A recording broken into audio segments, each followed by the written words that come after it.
Dieu, c'est que c'est Dieu seul qui est le donateur de la foi. Amen. Le donateur, puisque la parole de Christ, c'est le Christ lui-même. Et si la foi vient de la parole de Christ, c'est que la foi vient de Christ. Et si la foi vient de Christ, c'est que c'est lui le donateur de la foi. Et il en est le consommateur de la foi. De la foi. Et la prière affermit la foi. La prière te permet de bannir de ton cœur la peur, l'inquiétude, la lamentation. La prière te donne la nature de Dieu.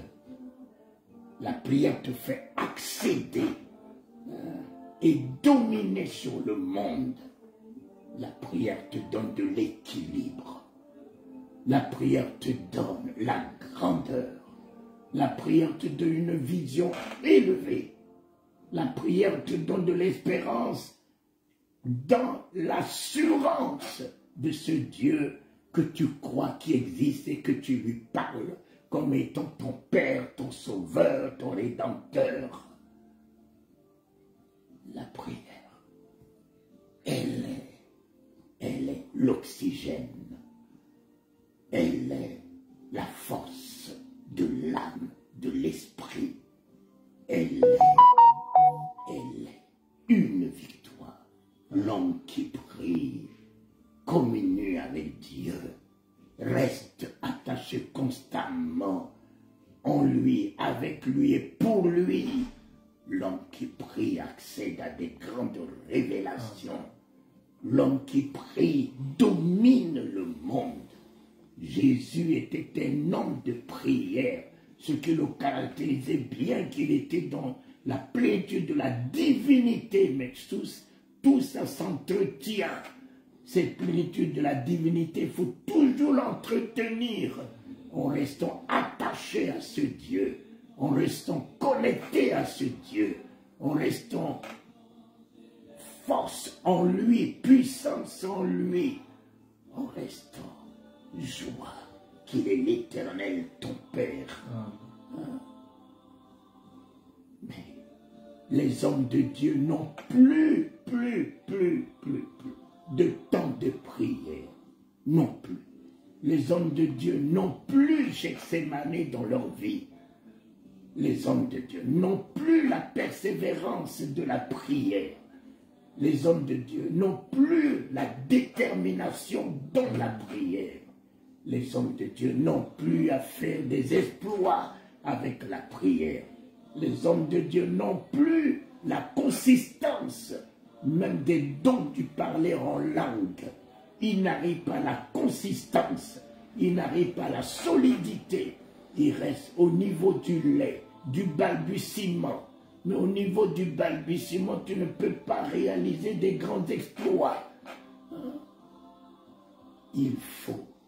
Il faut que tu arrives à ce que Pilate a dit. Voici l'homme.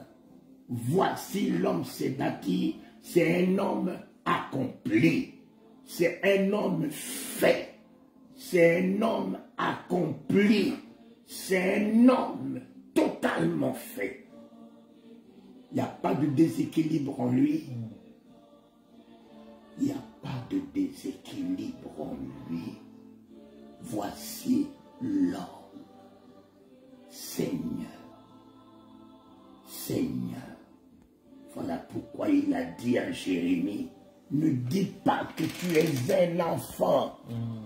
Ne dis pas que tu es un petit, je suis un enfant. Ne le dis pas. Il me faut un homme. Et quand David devait mourir, il a dit à son fils Salomon, Salomon, mon fils, sois un homme. C'est-à-dire, sois l'homme dans ta vision. Ne sois pas perturbé dans ta vision. Sois l'homme dans le jugement. Que ton oui soit oui. Que ton non soit non. soit l'homme. Soit l'homme. Soit un homme fait, un homme accompli, un homme sur qui Dieu peut compter, un homme avec qui Dieu peut s'engager, un homme qui ne se plaint pas comme tous ceux qui se sont plaints en disant oui devant nous, nous sommes comme des sauterelles devant les géants. Ceux-là que nous avons rencontrés sont des géants. Nous sommes des sauterelles. Regarde-moi, des hommes qui vont se voir comme des riens devant. Ils ont monté leur vision des grands devant eux et ils se sont eux-mêmes réduits devant ces gens-là. Nous sommes comme des sauterelles, des fourmis devant eux. Mais il n'y a que deux personnes qui ne sont pas vues comme tous les autres, qui se sont vus moindres, qui se sont vus médiocres, qui se sont vus impuissants, qui se sont vus battus, qui se sont vus malingres. Il n'y a que deux, Josué et Caleb. Voilà pourquoi Dieu les a engagés à cause de leur vision. Qu'ils soient grands ou qu'ils soient des monstres. Nous tenons la parole de Dieu. Nous allons nous emparer du Canaan. Même s'il y a des géants, la parole de Dieu est plus géante que ces hommes. Nous allons nous emparer, comme Dieu l'a dit, du Canaan. La vision. La vision, c'est comme je dis, Jérémie n'était pas consacré à cause d'une école biblique, à cause d'une formation. Jérémie a été consacré à cause de sa vision. Vision. Petit qu'il soit, il a épousé la grande vision de Dieu. Je vois un amandier. Un amandier. Dieu lui a dit, oh Jérémie, tu as bien vu. Tu as bien vu. Et cette réponse de Dieu à Jérémie, je l'ai retrouvée dans la vie de Jésus, qui ne pouvait pas renvoyer un aveugle qu'il a guéri, et cet aveugle lui disait, je regarde mais je vois des hommes marcher comme des arbres. Jésus ne pouvait pas alors laisser un homme comme ça partir avec une vision totalement erronée, une vision imparfaite. C'est pour la première fois que Jésus va faire 2 fois un miracle. Il a dit, ramenez-moi cet homme. Je ne peux pas l'envoyer sur le champ de l'évangile avec la vision totalement contraire à la bienséance, à la vision de Dieu. Il voit des arbres, des hommes qui marchent comme des arbres. Aucun arbre ne marche. Et comme lui voyait les hommes comme des arbres, on fait quoi avec un arbre? On coupe les arbres. Et puisque toi, homme de Dieu, tu vois les hommes comme des arbres, tu en fais quoi? Voilà pourquoi vous n'avez aucune considération pour les hommes qui viennent dans votre présence. Vous pensez être plus saints que ces hommes, vous pensez être plus grands que ces hommes, vous pensez être, je ne sais pas, plus dans la sanctification que ces hommes. Voilà pourquoi vous les poussez par terre, voilà pourquoi vous leur crachez dessus, voilà pourquoi vous les criblez de condamnations et de jugements, vous les méprisez. Mais le jour où vous verrez l'homme tel qu'il est, comme l'image de Dieu, comme la ressemblance de Dieu, vous n'auriez pas à prendre de risque, même de condamner l'homme, même de juger l'homme, même d'appeler l'homme impudique, même d'appeler l'homme prostitué, un homme prostitué, une femme prostituée. Mais ramenez-moi cet homme. On lui a ramené cet homme. il a repris le miracle. Oh Dieu, il reprendra tout en moi jusqu'à ce que j'atteigne la perfection. Dieu ne peut pas m'envoyer dans la confusion. Amen. Il ne peut pas m'envoyer dans l'illusion. Il ne peut pas m'envoyer vraiment dans la tradition. Il m'enverra dans l'authenticité de sa vision. Il m'enverra sur le champ de l'évangile lorsque j'atteindrai la perfection de sa vision, l'authenticité, la conviction de sa vision, que je ne puisse plus trembler, je ne puisse plus aller dire, Seigneur, pardonne-moi, j'ai mal compris, j'ai mal vu, je n'ai pas bien saisi la vision. Non, il t'enverra lorsqu'il t'aura fait d'un homme accompli. Amen. Cet aveugle lui dit, il lui pose la question, vois-tu? L'aveugle lui a dit, oui, je regarde et je vois distinctement. Et quand il est arrivé à la vision distincte, et distincte sur quoi? Ses yeux se sont ouverts sur l'identité de Dieu au travers de Jésus. Ses yeux se sont ouverts sur Jésus. Mes yeux, Talingano, se sont ouverts sur Jésus. Voilà pourquoi depuis 71, je ne me suis pas vadouillé, je ne me suis pas vautré dans les dogmes, dans les traditions, dans les credos. Je ne me suis pas distrait dans les manifestations des onctions, en poussant les gens par terre, en tenant des messages totalement informes, en disant oui, nous bâtissons des hôtels. Il n'y a pas un hôtel aujourd'hui qu'on peut bâtir meilleur que l'hôtel de Golgotha. L'hôtel de Golgotha que Dieu lui-même a bâti pour établir son salut, la rédemption du monde. L'autel du sacrifice que Dieu lui-même a offert par son Christ, par son agneau. Il n'y a pas un autre autel qu'un homme peut bâtir dans la vie d'un autre. Détruire les anciens autels. Il fallait Dieu pour détruire l'autel de l'Égypte dans la vie de Moïse. Il ne fallait que Dieu, en faisant passer Moïse dans le buisson ardent, pour que le vieil autel qu'il a traîné avec lui depuis l'Égypte soit détruit, soit consumé. Il ne fallait que lui. Personne ne peut détruire les vieux autels de tes parents, de ceci, de cela dans ta vie. Il n'y a que Dieu seul qui coupe ce qui est ancien, qui rompt ce qui est ancien, en disant les choses anciennes sont démolies, sont passées. Voici, toutes choses deviennent nouvelles. Voilà de tels messages comme ça. Détruire les hôtels, bâtir les hôtels, et même encore à prix d'argent, à prix d'offrande, à prix de ceci, à prix de cela. Nous mettons l'église dans la corruption, mettons l'église dans la fausseté, mettons l'église dans la cupidité, mettons l'église dans l'idolâtrie. Seigneur,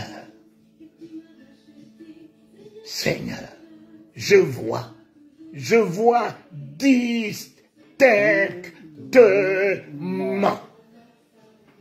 Et Jésus dit à cet aveugle, ne rentre plus dans ton vieux village, ne rentre plus dans les vieilles traditions, ne rentre plus dans les vieilles religiosités, ne rentre plus dans le vieux village, rentre dans le nouveau village qui est ton cœur, ton âme, ton esprit, le Saint-Esprit, le Christ qui est en toi.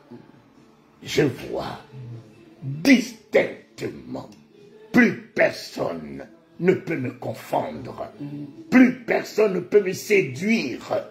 Plus personne ne peut me tromper par ces impositions de main, par ces prophéties racontant, me donnant ma date de naissance, la date de naissance de mon père, de ma mère, de ceci. Le diable, il connaît. Il connaît la date de naissance de mon père, il connaît la date de naissance de ma mère, il connaît ma date de naissance, mais cela produit quel salut dans ma vie. Cela produit quel salut dans ma vie. Dans ma vie éternelle. C'est lui que je connais, c'est bien toi. Mes yeux s'ouvrent que sur toi. L'homme qui a conçu ma destinée. L'homme qui conduit ma destinée. L'homme qui assure ma sécurité dans le départ et dans l'arrivée. L'homme qui ne sommeille ni ne dort et qui me conduira jusqu'à bon port. L'homme qui est ma victoire à jamais. L'homme qui est la résurrection dans ma vie. L'homme qui est l'ascension au-dessus de tout dans ma vie. L'homme qui m'établit dans le règne afin de me confier son règne dans ce monde en ma qualité de son sacrificateur et de son royaume. L'homme qui est en moi, avec moi et pour moi, le Christ par son Esprit Saint. C'est en cela je vois distinctement l'œil, la lampe du corps. Quand il est en mauvais état, tout le corps est en mauvais état. La seule infirmité que je refuse, c'est la cécité, c'est l'aveuglement. L'aveugle ne sait pas quelle couleur de chemise il porte. L'aveugle ne sait pas quelle couleur de la femme qui est dans ses bras. L'aveugle ne sait pas ce qu'il met dans sa bouche. Même si je suis sourd, je préfère que être aveugle. Seigneur, ouvre nos yeux. Ouvre mes yeux, Seigneur. Comme Élisée disait, ouvre les yeux de Géasi, afin qu'ils puissent voir ceux qui sont avec nous, plus nombreux, plus aguerris que ceux qui sont avec nos ennemis. Ouvre les yeux de mon serviteur, afin qu'il ne craigne rien de ceux-là qui se dressent comme nos ennemis, qui se dressent comme nos détracteurs, qui ne sont tous que des petits souffles et des petits esprits, à côté de ceux qui sont avec nous, et de celui qui est en nous, et de celui qui est avec nous, le Christ, le roi des rois. Tenons la prière, la force de la foi. Tenons la prière en ce temps de la fin et du commencement de l'exploit que Dieu va faire au travers de son Église. Et j'aime bien ce qui est écrit dans le livre de Luc 21 qui vous disent que vos cœurs ne s'apaisantissent point des excès du manger et du boire et par les soucis de la vie, et que ce jour arrive sur vous à l'improviste. Veillez et priez en tout temps, en tout moment, afin d'avoir la force d'échapper à toutes ces choses qui arriveront et de paraître devant le Fils de l'homme. Pas apparaître, mais paraître, c'est un triomphe. Paraître, c'est un triomphe devant le Fils de Dieu. Que vos cœurs ne s'apaisantissent pas par les excès du manger et du boire, et par les soucis de la vie. Si tu peux ajouter un cheveu à ta tête, tu te feras du souci pour ton lendemain. Mais si tu ne peux pas apporter un cheveu à ta tête, alors pourquoi te fais-tu du souci du lendemain, de ce que tu auras à manger demain? Tu ne peux pas porter un cheveu à ta tête si aucun poisson se soucie de son lendemain. Si aucun oiseau ne se soucie de son lendemain, à plus forte raison toi, l'image par excellence de Dieu, la gloire de Dieu, le Fils de Dieu, l'épouse du Seigneur des Seigneurs. Ton Dieu est ton bon berger. Ton Dieu connaît la prairie verte, même si tout s'écoule dans les nations. Même si tout devient aridité, sécheresse dans les nations. Ton berger connaît la prairie verte qui t'est destinée. Amen. Il te conduira dans la prairie verte. Les autres brebis peuvent mourir, mais toi, il te fait reposer auprès des eaux paisibles, les eaux de la guérison, les eaux de la paix, les eaux de la joie, les eaux du triomphe de la victoire. Il te fera reposer ton âme, ton cœur, ton esprit auprès des eaux paisibles. Quelle que soit la longueur de la nuit, auprès des eaux paisibles. Il changera les événements. Il changera les circonstances. Il te donnera la victoire de tous les combats qu'il fera à ton profit. Il t'en donnera la récompense. Il te donnera le couronnement. Il te donnera la louange. Il te donnera l'adoration. Seigneur, notre Dieu, auprès des eaux paisibles, auprès des eaux paisibles, il te fera reposer auprès des eaux paisibles. Ne craignez rien de ce qui peut arriver demain. Il est au contrôle de tout, de tout. Éloignez simplement la peur de votre cœur, l'inquiétude de votre vie. Ce que vous craignez, c'est ce qui vous arrive. Ne craignez rien. Ayez la foi. Comme il dit, croyez en Dieu. Croyez en moi. Que vos cœurs ne se troublent point, ne s'alarment point. Si cela n'y était pas, je vous aurais déjà dit, ma guérison existe. Amen. Ma délivrance existe. L'argent existe. Amen. Mon bonheur existe. Amen. Tout existe. Amen. Si cela n'y était pas, je vous aurais déjà dit. Mais puisque cela existe, demandez-lui. Il vous l'accordera. Amen. Afin que votre joie soit grande, amen, soit parfaite, amen, soit la louange, amen, soit l'adoration, soit l'honneur, soit la grandeur, soit le couronnement de la magnificence. Alléluia. Ainsi soit-il. Nous croyons. Amen. Plus pour voir la misère ni la maladie.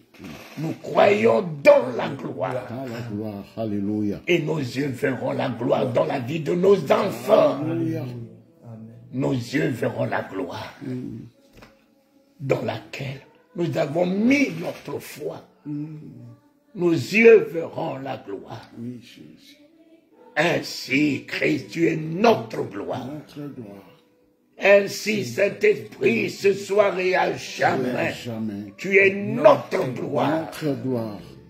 L'argent et l'or nous appartiennent au nom de l'alliance dans laquelle nous nous trouvons. Nous ne manquerons de rien. Ce soir, nous avons la guérison. Alléluia. Ce soir, nous avons la santé. La santé. Ce soir, nous avons l'argent et l'or. Oui, Lord. Alléluia. Ce soir, nous avons la victoire sur tous les combats. Alléluia. Toute oppression, Alléluia. toute difficulté, toute entrave, tout ce qui s'abat dans le monde. Alléluia. Ce soir, nous sommes plus que vainqueurs. Plus que vainqueurs. Alléluia. Merci Jésus. Merci Jésus. Merci Jésus. Nous ne mourrons pas. Nous vivrons. Nous sommes passés de la mort à la vie. À la vie. Et à la vie éternelle. Alléluia. La mort n'a plus de mainmise sur nous.